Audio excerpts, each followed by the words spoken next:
Good evening, investors. A fixed trader from topinvestmentalerts.com here today, and I want to take a second to talk to you about the stock chart for SUBB, Suburban Minerals Incorporated, which is an OTC markets traded stock. So today is Wednesday, the 29th of January 2014. And as you can see from just taking a quick peek at this chart, the stock recently started trading and has picked up interest and volume pretty substantially in a pretty quick period of time. So that's a good sign. Now let's start from the top down.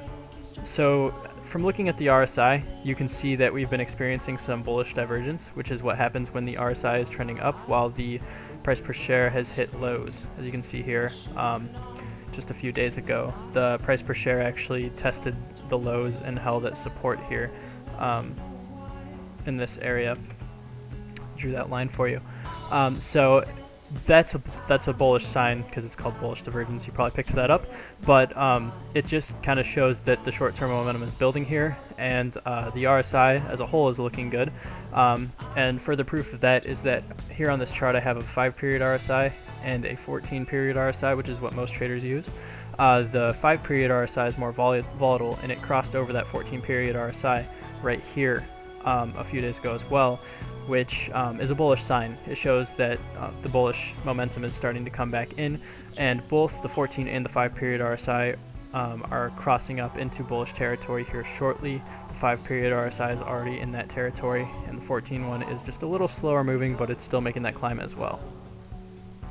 Next up on this chart, you'll see that the price per share has closed just right at this 13 EMA, 13-period exponential moving average. The 13 EMA is one of my favorite indicators for short-term momentum as far as penny stocks go, or really any stock, because when you get a crossover of this indicator, you usually see some kind of pretty strong move. Like as you can see here, when we got that cross right here, we actually saw all-time highs for the stock. And when we crossed back below it, we saw some downside. So it's a pretty good indication of where the stock's going to go short term, in my opinion. And you can also see that we have the 20-period simple moving average here as well in the same area. So this break around the like 20 to 20 and a half cent range is going to be crucial and could be our breakout point. Next on this chart, I want to kind of point out the let's talk about the MACD. So you can see that the MACD has been holding above here and is actually trending up. Again, that's another short-term momentum indicator, and it's looking good. Again, this has been also seeing some bullish divergence because it's been trending up while the price per share was hitting lows. So bullish divergence on the MACD and RSI both, that is a great sign for short-term momentum as far as the indicators go. Next up, the Williams %R, another short-term momentum indicator. And the reason I showcase so many of the short-term momentum indicators is because with these small cap, micro cap plays, the short-term momentum is what can actually make these stocks move really fast, and it's a good indication of which penny stocks are active at that point in time. So taking a look at this Williams %R, you see that it's rebounding out of the oversold category and is starting to make a bounce back. We want to see this hit up into this overbought range really quickly and fluctuate in a higher area.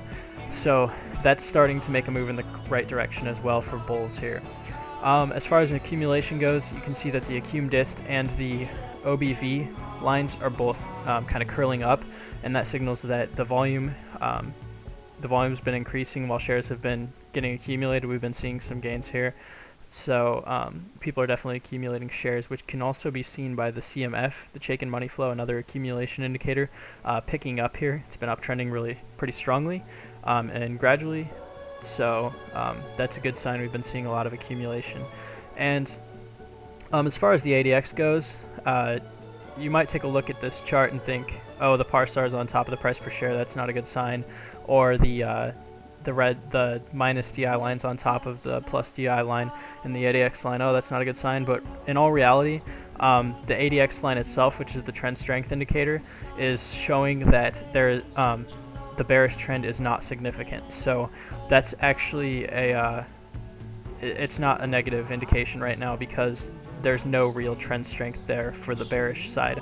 So seeing all these bullish short-term momentum indicators is what I'm actually looking at on this chart, and they all seem to be pointing in the right direction, as well as the accumulation indicators.